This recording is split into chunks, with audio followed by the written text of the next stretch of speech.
Welcome to the Travelling Teacher Show, and I believe we are episode 7. Episode 6? Cameraman says episode 6. 6 is good. Okay, episode 6. We'll go with the cameraman. Now, we've got a very special guest today, all the way from, I'm not going to say UK, all the way from England. Welcome. That's right. And your name is? I'm Dan. Dan. How are you? Dan. Thanks. Welcome to the show. You've told me a little bit about your stories, and let's start at the beginning. Tell us a little bit about yourself. I'm 46, originally from Blackburn, Lancashire. Okay. I've been living in London since the year 2000, and yeah, 46 years old, musician, and just fancied getting away from it all and coming to the other side of the world. Well, today we're in a cafe called, what's the cafe called? Vonka in Pleiku. A very nice cafe. Yeah, very nice cafe. Well, I thought we'd better plug them. Yeah, yeah. Going on with Christmas and it's trees. Christmas. Merry Christmas. It really is. Merry It's Christmas. Almost. Tomorrow? No. Day after. Day after. Day after. No, I'm losing my days already. Now, what made you, what was you doing in the UK? I was working in a bakery. In a bakery? Yeah, starting at 4 o'clock in the morning, delivering bread all around Lancashire. Interesting. Not really. It was all right, you know, free pies and all the rest of it, and free bread. But And free weight? yeah, yeah. I wasn't put on the earth to deliver bread. That's for sure. Or wake up at silly o'clock in the morning. What made you become a teacher? Well, I was looking in a online job search and just looking on a website called Indeed.com, and I was looking in the foreign section, just thinking, I wonder what's out there. You know, I'd always thought, wouldn't it be cool to go and teach English in China? I always thought you needed a degree, and I always thought you needed a TEFL. Turns out you don't need any of those things. I saw an advert. No degree? No degree. I went to No university, TEFL. but I didn't finish the degree. Okay. I don't have a TEFL. So you... I have GCSEs, no A levels. Okay. I've got a lot of experience. I've worked with kids in France for 3 years. Okay. And so you took this job in China? yeah, the advert, believe it or not, said no degree, no TEFL, no problem, and an email address. It said teach English in China. And so I emailed them and asked them if they're still looking for teachers. I had experience and I'm a native speaker, and they said, literally, when can you start? So no interview? No background checks, nothing, not whatsoever. You know, not that they would find anything, but I mean, it was just literally email them, and then they said, get your visa, get your flight, and start as soon as you can. I think that guy's got something wrong with his gearbox, hasn't he? I think so, yeah. Got any mechanics' phone numbers handy? We are right next to a road, so if you hear the cars or any strange noises like that, it's to do with some It's traffic. not us, yeah. So, no TEFL, nothing? No degree. They no, pay for your flight? no, I bought my own flight, bought my own Do they visa. reimburse it? No, but it was a very good wage. You know, when I got to China, I was living in a really nice swanky apartment with a guy from the USA and a Chinese guy who worked at the same school. I was actually teaching 40 minutes, 4 days a week, and then half an hour on. 40 minutes. Yeah, less 4 than an days a hour. week. I was spending all day at the school with the students. You know, they were age 5 and 6, going to their music class, their art class, their Chinese class, you know, their science class. I spent all day with the kids, but my specific role of teaching spoken English was just 40 minutes, 4 days a week, and then half an hour on a Friday, weekends off. So most of it was just spending time with them? Yeah, just hanging out with the kids, literally going to all their classes as a kind of a TA, I guess. I was the friendly English teacher that they all wanted to hang out with all day. So I thought, what a great time to just immerse myself in like Chinese education and see what it was like. So that was 5 days a week, 2 days off? Yeah, weekends off, yeah. Yeah. And the money? I got £1,000 a month, and there's a free house with a swimming pool, 5 minutes from the school. And visas and everything all done? Yeah. I had a Wow. 2-year business visa. You know, you still had to go to Macau every 90 days to get it valid. Yeah, Macau is the nearest outside mainland China. Isn't that still owned by the UK? I have no idea, There's something to to be do with honest. the UK, I think. That's the only bit that England gave Hong Kong back. That's right, yeah, they But did. they wouldn't let Macau go. I don't know. It's very Portuguese. Macau is very much like Portugal. Is it really? Yeah, I've never been there, but full of casinos. Absolutely, it's like the Asian Las Vegas. It's literally 1,000 casinos because it's illegal in China to gamble. So all the Chinese go to Macau, either lose all their money, make a shitload of money, and then back to China and spend it all. Oh, okay. And any stories from China? One or two, yeah. What happened in China? Well, everything was going swimmingly well. You know, great job, great social life, and you know, met a bunch of expats who we just were like. We all had full-time jobs. You know, we all worked at different centres in the city, different sort of regions, and every weekend we just meet up and just get drunk. Really. Because there's not a lot else to do, you know. Really? There is, but when you meet a big bunch of expats, there's guys from Kenya, from Mexico, from the UK as well, from London, and we just all got along famously well, you know. So we just used to meet up as a gang, as a team, as a bunch of friends every weekend, and get amongst it, you know. Yeah, it was a good life, you know. I really liked it, really enjoyed it. So what happened? Why did you leave? Why did I leave? I was deported. Deported? I was deported, as I guess I'm not the first person to be deported from China. No, it's quite common, I do believe. Yeah, I had the wrong visa. They told me to get this business visa, even though you're teaching, you're working. You know, they didn't tell me to get a work visa. I said business visa. You'll be fine. You'll be fine. The famous "you'll be all right" kind of quote. And so one night I was out with a friend of mine drinking. Maybe I had like 6 or 7 beers and bottles, you know, not like pints or anything, just like, I guess, 3 or 4 pints, you know, a bit merry. Went off to another bar. My friend, he actually owned the bar, you know, the guy I was drinking with owned the bar that we'd started drinking at. Went to another bar. On the way back from that bar back to his bar, as we're getting out of the taxi, we got jumped on by 10 Chinese guys, got beaten up really badly. And you're thinking at the time, you know, I've never had a fight at the time, and you're thinking I've got 2 choices, be beaten up or fight back. So I thought I'm going to fight back because I didn't fancy getting my head kicked in. Yeah, really, yeah. I threw one punch, broke my own hand, and the guy's jaw. The police came, arrested me and the other guy from London. All the Chinese guys, you know, they were disappeared. Yeah, left the scene. Down at the police station, was told you're going to spend 3 days in jail and then you're back to school. You're working. I went okay. My friend said I've paid the fine. He said, you're not being deported, it's fine. How much was the fine? In English money, £2,000. Yeah, like 20,000 RMB. Not cheap. To not be deported. Not be deported? Yeah, he said, in 3 days I'll come and get you from the prison and back to school. No one will know anything the wiser, you know. And 12 days later, I'm taken from the prison to the airport where my luggage is waiting for me. And laters. Your luggage was already at the airport? My luggage, yeah, with one of my colleagues. He said, like, this is what's happened. You need to leave the country. And I said, well, we've just paid like a £2,000 fine to be like not deported. I was thinking I was going to spend 3 days in jail. I was there for 12 days, and then straight to the airport, back to Blighty, you know. Oh my God. It was interesting. I was the only foreigner that's ever been in a prison. So I was like a minor celebrity. It was actually quite amusing. You know, you hear stories of people getting, I don't know, abused and stuff in prison. It was nothing like that at all. It was really high japes, I guess, just like funny. It was just like, you're in a room with 16 Chinese guys for 24 hours a day for 12 days. You can either get on with them or not get on with them. I just thought I'd get on with them, and it was funny. I'm still in touch with some of them now, you know. It's no one spoke a word of English. One guy could say banana in English, so that was a really, you know, deep conversation with him every day. Banana, yeah, banana, brilliant, yeah. And one guy could sort of say, you know, hello and how are you, very basic, but like my Chinese is, you know, Zero. ni hao and ni hao ma, and that's about it, you know. So what happened once you got back to the UK? Back in the UK, I was bored out of my mind again. I'd got the same job back. I'd rang up the bakery. I got back on the bakery job, and I just thought, I just did this to get some more money because I thought I need to get back out of Asia.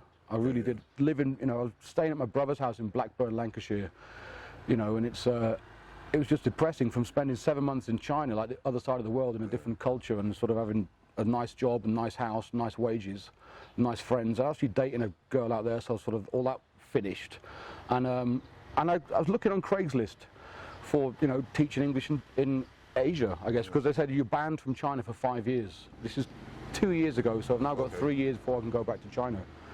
But I was offered a job in Bangkok. I was offered a job in Hanoi, in Vietnam. So, and looked at the prices for flights.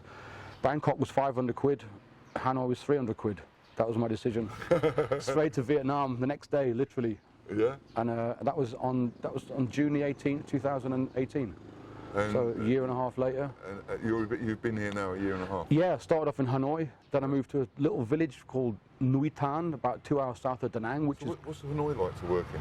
Hanoi was all right, you know, but it was not really what I expected, because I was in a shared bedroom with three Vietnamese guys and myself. Shared bedroom? Yeah, there was 2 bunk beds.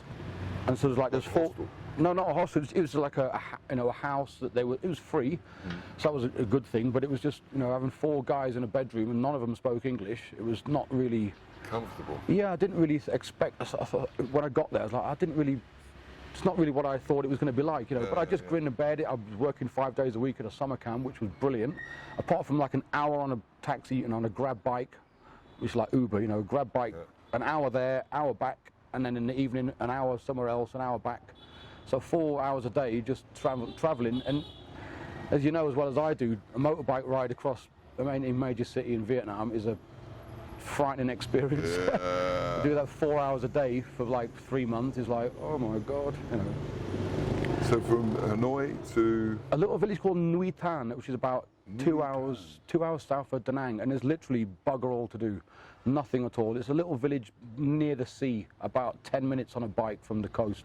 So how did you find this job? When I was working in Hanoi, my CV had been put on, you know, these sort of teacher jobs in I guess in Hanoi and in different cities.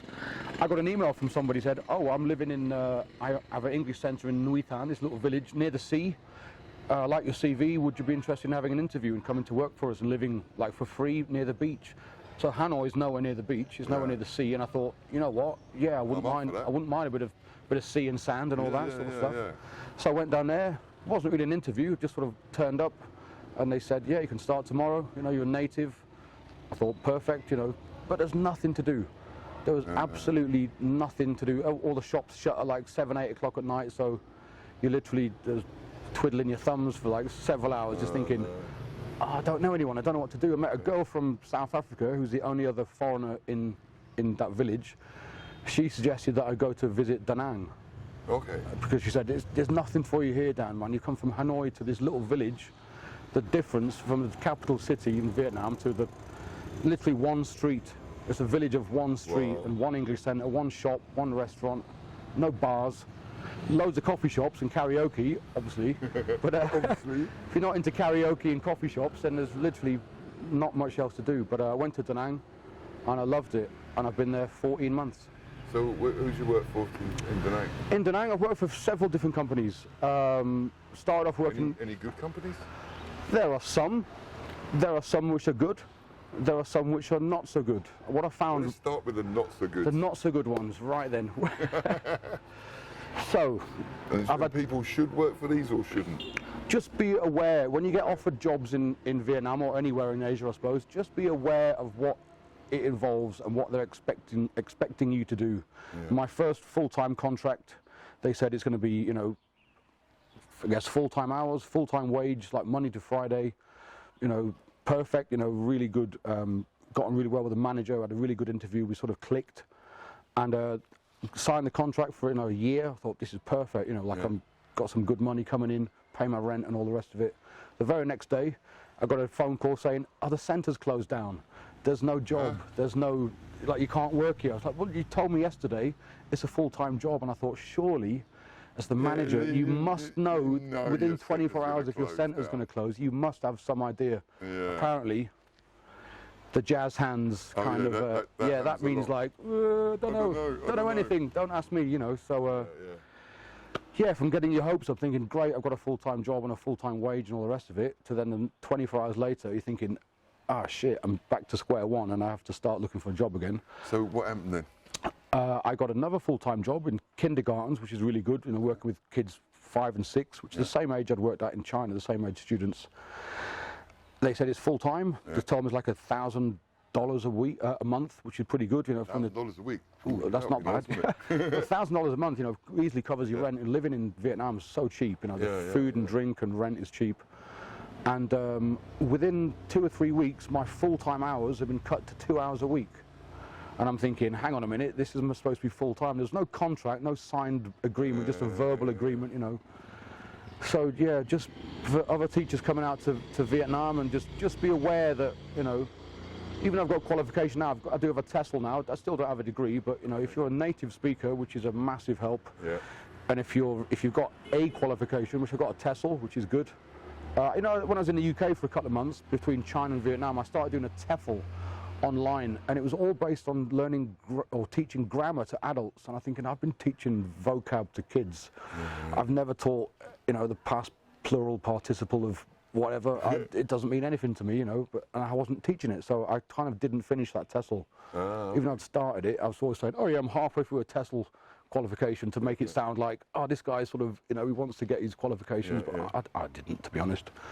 But when I got, funny enough, a friend of mine, he's got a, shouldn't say this on camera, but I will, he's got his TEFL qualification, and every answer he's got screenshotted of his exam. So he said, this cost £20.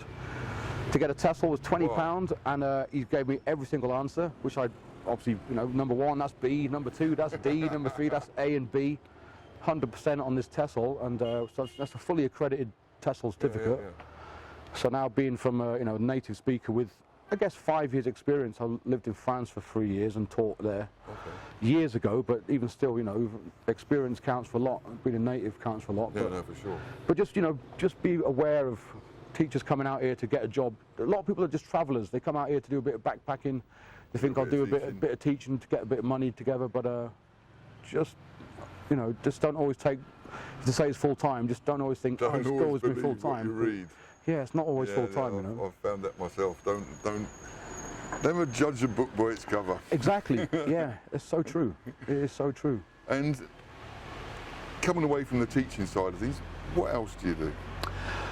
I am a musician. Well, I am. Yeah, I play the piano and I play the drums. I started off, funny enough, from living in Hanoi to not playing the piano ever. I've played in the UK, obviously, but when I got to Vietnam, I was thinking, I'd love to play the piano.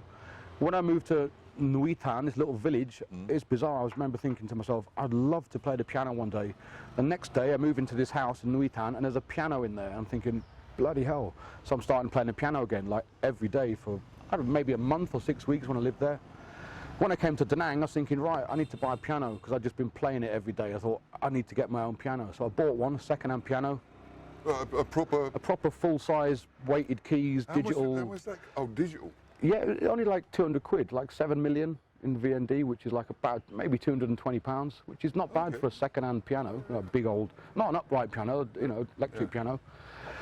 Started playing it every day, and then there was a local open mic night in Da Nang, and a friend of mine was running it, and everyone was playing guitar and singing. I can't play guitar. I said to him, can I bring my piano down one week and play something on the piano? He went, oh, please do.